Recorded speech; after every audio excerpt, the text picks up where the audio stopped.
us sing in unison has overwhelmed me. When I took over women's ministry, I didn't expect much from myself, and I didn't know what to expect from the church. But the more I watch you, the more I see you. Each of you play a role. No one is more important than the other. You are such a blessing. And when one needs to be pulled, you will pull. That is what God is showing you. When one needs to sing, one will sing. When one needs prayer and needs that confirmation, we pull together. And I want to say right now, in front of everybody, that I am so proud of all the women in this church. I'm shaking. I'm so proud of every one of you and the way that you work together. It is beautiful.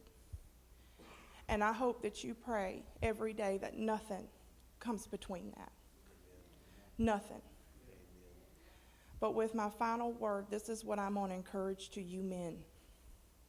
We are moving in women's ministry. Someone has a calling on their heart for you men. These men need somebody. These young men need somebody.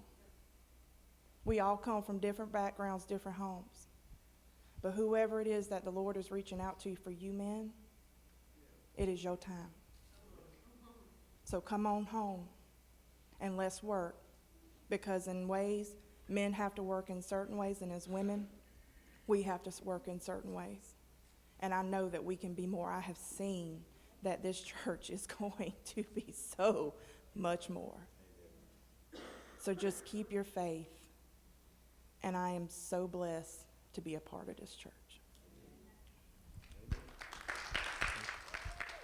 Because what we're doing is we're moving into this realm of understanding that God is much more than just someone who saves my soul from hell. He is the redeemer of my life. He is the source of my life. And I live and breathe and move only in Jesus. And that's it. And everything else revolves around him. My whole life spins around Jesus because he has grafted me into the presence of the Father. So I said this last night. The way I spend my money revolves around Jesus. The way I raise my family revolves around Jesus. What I conduct in my private life when nobody's watching and the door is closed and the light is off revolves around Jesus. Amen? Yeah.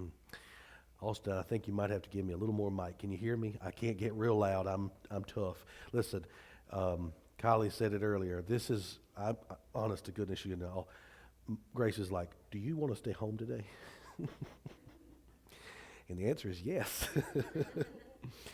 But this is what you call a sacrifice of praise.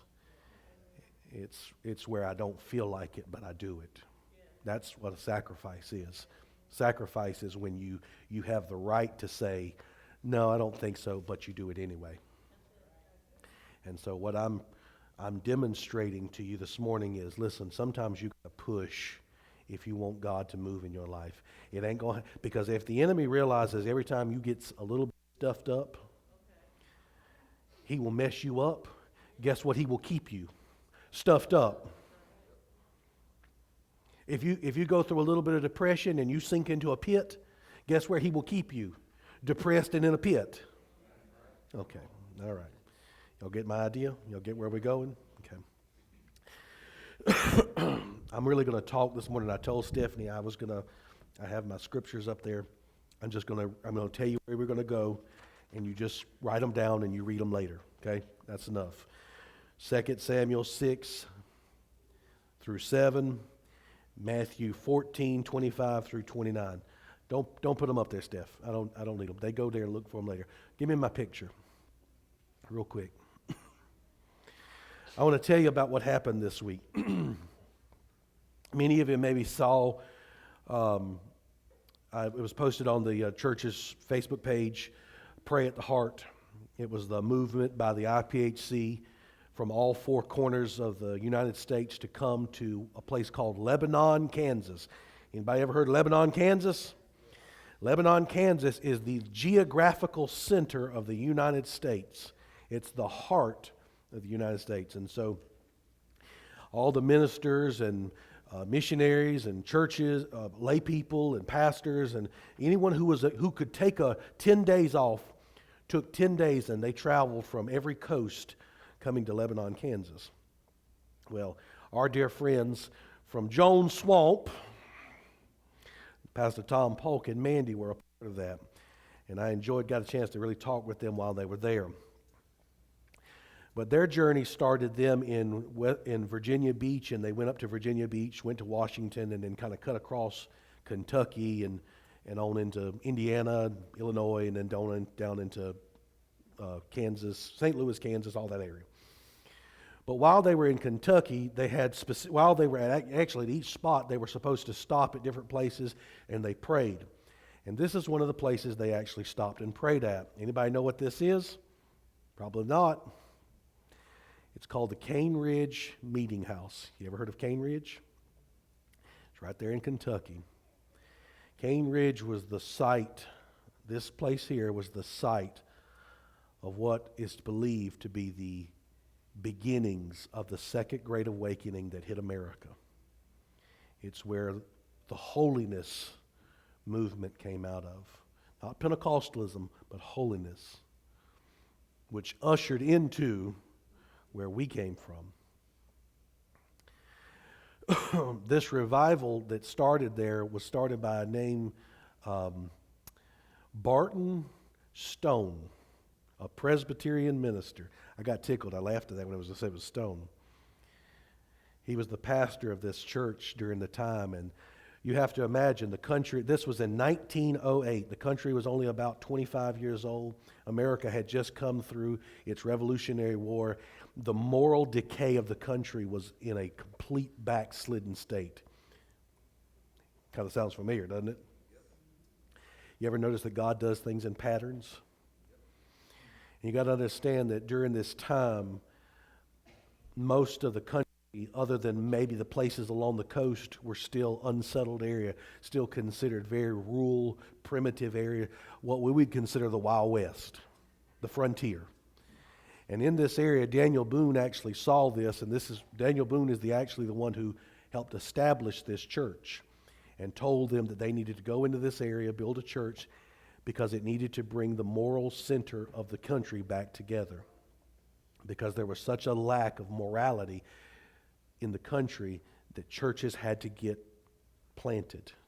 Church leaders, church members had to get together and become what they believed that they knew God wanted them to be. And in Cane Ridge during that time, and Barton Stone, the Presbyterian minister, began to lead a series of meetings, which at that time was called communions, where on Sunday morning they would meet, they would hear a message and take communion and go home.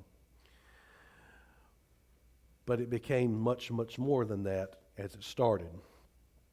The people kept coming, and they'd come on Monday and Tuesday and Wednesday, and the crowd kept growing and growing and growing. Till finally he realized something was happening, so they called what was officially called the first time, this is where we get the word from, a camp meeting. And for 7 days, people camped out around this house. Now you got to imagine, this is during a time where there is no car. There's literally only horse and buggy. And for 7 days they camped out with their horse, their buggy, their livestock, and everything in between it. And they go in there. This revival takes 7 days. This is where we come up with the idea of people being Quakers, people who are falling, jerking, slain, laying down. People, they had no any idea what was going on, but it was such a movement of God. People's hearts were turned. They thought it originally maybe 10,000 people would come, maybe. It ended up being somewhere close to 50,000 people took over this one little area for 7 days. That's a lot of people. There were so many people that Barton Stone started commissioning other pastors. You just got to go find a stump and get on it and start preaching to people, because he couldn't preach to everyone. So he would just send them out in the crowd. Matter of fact, there's a story I found earlier about a 7-year-old girl who was on an event. And she ends up laying her head on her dad's top of his head. And it said someone in the crowd looked at her and said, "Oh, that poor thing, she must be tired." And said immediately the little girl jumped up, said, "Poor thing? Don't call me a poor thing, for I am Christ's brother. God is my Father. The kingdom is my inheritance. Do not call me a poor thing, for I am rich in the blood of the Lamb."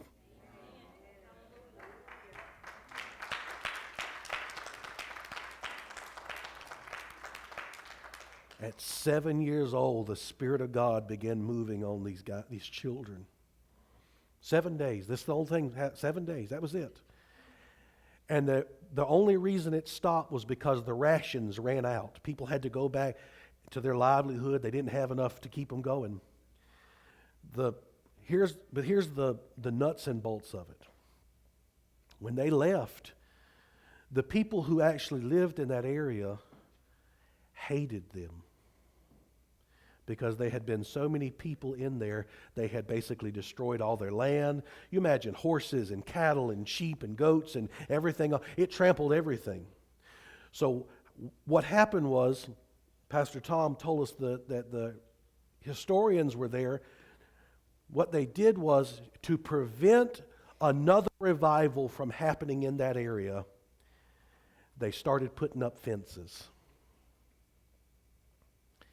They started putting up fences so that people couldn't come on their land anymore. They started putting up fences saying, "This is as far as you can go." And I thought, man, that's a spiritual principle right there, if I've never heard one in my life. We're getting ready to head over the next 3 days for us into revival. Oh, matter of fact, let me add this one nugget. Guess when the Cane Ridge Revival took place? The first week of August. That's ironic. It's a little ironic, just saying. But I thought then, I said, Lord, people don't, can I say this? People don't always respond well when God starts moving. People either will mock you or they will marvel at you. Hello? Either they'll get on board with you or they're going to get off somewhere. Either they're going to say, "This is God," or "This is of the devil." There's always a fence. And I can't help but think how many fences we end up putting up in our own life, saying, "God, here's my fence. Y'all like my fence? Here's my fence. God, I want you to come this far to me, but don't come no further." I'm okay when it's Sunday morning and I'm out here and I'm doing my little jig and I'm happy and I'm running. But when I go home now, Lord, you see my fence, Lord? I said, "Don't come past my fence now. You're trespassing." And my question is, how many do you feel like you have this no trespassing sign on your life in areas, and you're wondering why Jesus isn't moving in your life like he is everybody else? You might got a fence put up that you need to tear down. Thank you. See, in the story, In 2 Samuel, we see a fence. See, David is bringing the ark back to the city of Jerusalem, right? And of course, he's not moving it the right way. Can I tell you something, that when revival breaks out in people's lives, you got to move with Jesus. You can't move it your way. I got like 6 people who are okay with that. Because when revival is going to turn things upside down in your life, and I'm not talking about a series of services, I'm talking about revival in your heart, turns everything upside down, and you don't feel comfortable anymore sitting in your seat, right, Wanda? Until you get things right. That's when revival has turned itself upside down in your heart and caused you to realize that this thing called Jesus is a whole lot more than just sitting on a pew Sunday after Sunday, week after week, and never finding any change. Hello? And so we see in this story here, David is bringing the ark back in, and he's got it riding on an ox cart. And of course, what's the first thing that happens? Ox stumbles. The ark starts tipping. And here comes Uzziah. He's going to go steady it. Don't worry. Don't worry, Lord. I got a fence to hold you in place. Lord, don't you see the clock? It's after 12. I got a fence to put you in your place.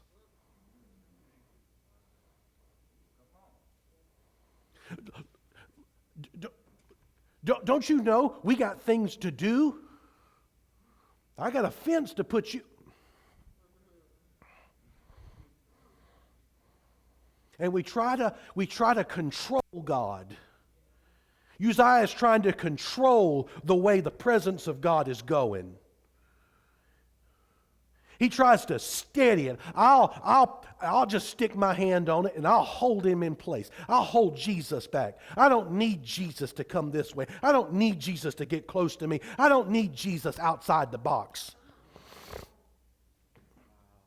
I don't need him to come mess up my life, get all the places of darkness outside of me and clean me up and get my mind right and get the depression out of me and get the anxiety out of me and get this grief out of me. I don't need all that. I'm going to put my hand out and say, no.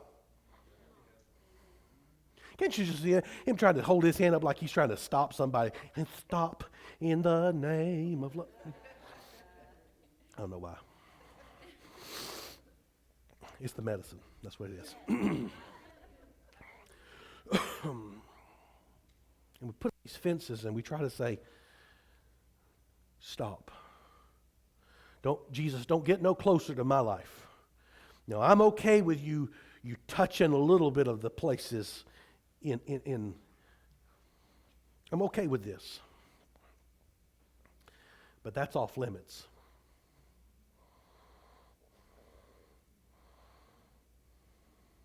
That's off limits. I'm not ready for you to come deal with the secret places in my heart. The thoughts I think when I'm by myself. I'm not really ready, Jesus, to really give it all to you. Lord, I really want to, I want to can I do like a 3/4 thing, Jesus? Can I let you have like 3/4 of my life and like, like I'm just sticking my toe in the world?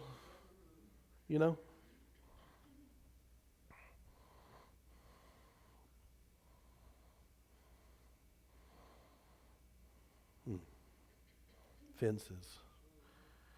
Nothing but fences blocking off what God wants to do.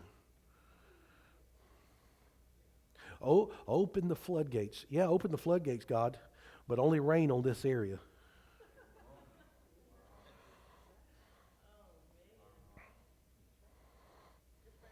Just right here. This is enough. I don't really need you to reign over here. Not reign like rain, but reign in me, rule. I don't need you to reign in that part of my life because I really want to be in charge of that part myself. That's really the most important part to me anyway.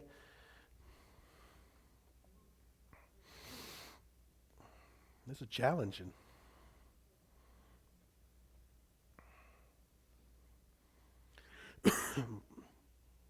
But then you get over into Matthew chapter 14. And you find the story where the disciples have gone out on the boat.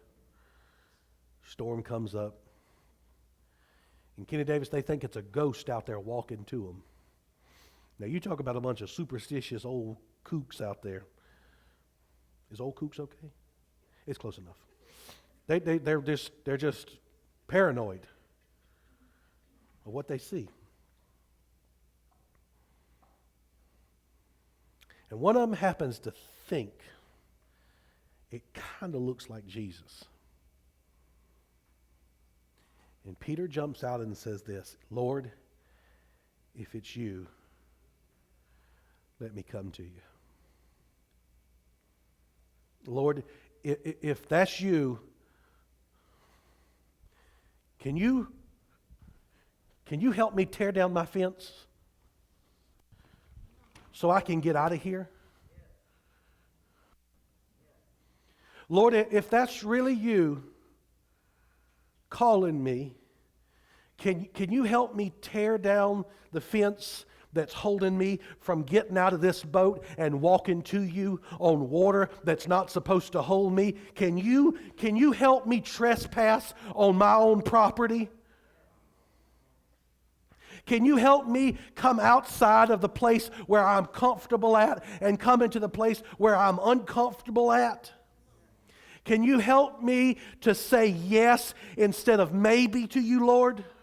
Can you help me, Jesus, to come into agreement when you say you want to have good in my life and all I think is negative?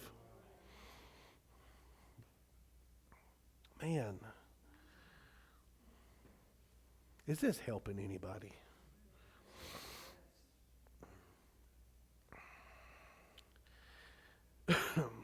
I don't want just services.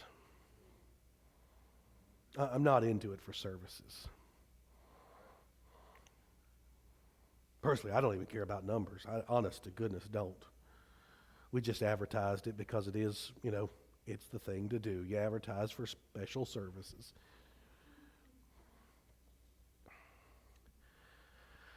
I'm in it to see people, you, me, tear down the fences that say, God, I can't, I don't want to go any further than this. I want to see some people who say, Lord, if you have to uproot the fence and burn it down, let it be burned. Lord, if you got to send a whirlwind to tear the fence down. Oh, let me go ahead and make this statement. If there's some chaos going on in your life right now, it might not be the devil. It might be Jesus trying to tear down a fence that you're unwilling to say yes to getting rid of. We blame the devil so many times on things that really God's trying to get out of you anyway. Oh, you over there binding and I bind the devil in the name of Jesus. And God's going, I'm trying to get this out of you. You can't put God in a box. Can I mess your theological thinking up? Let me mess your theological thinking up. The moment you got God figured out, He's going to shock you. The moment you think you understand what Jesus is doing in your life, He's going to do a total 180 and go the opposite direction. Because His ways are not your ways, and His thoughts are not your thoughts. His actions are higher, greater, and deeper. All I'm supposed to do is follow. Come on, we used to sing the old song back in the day, trust and obey, for there's no other way to be happy in Jesus but to trust and obey. Oh, we like to sing it, but do we do it? Do we say, Jesus, you said tear the fence down? Oh boy, somebody get me a hammer. You said I could come out on the water? Oh boy, I can't wait to step out now.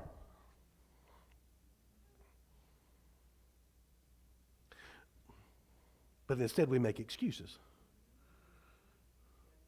Well, Lord, I got the children's thing to do today, and well, I'm scared, Jesus. I'm scared. I'm not gonna lie. I'm scared. I'm scared like somebody's gonna come like lay oil on my forehead and mess up my hairdo. I'm scared of that tongues thing. It kind of wigs me out a little bit. I'm not gonna lie. But I'll pay $20 to go to a haunted house, though.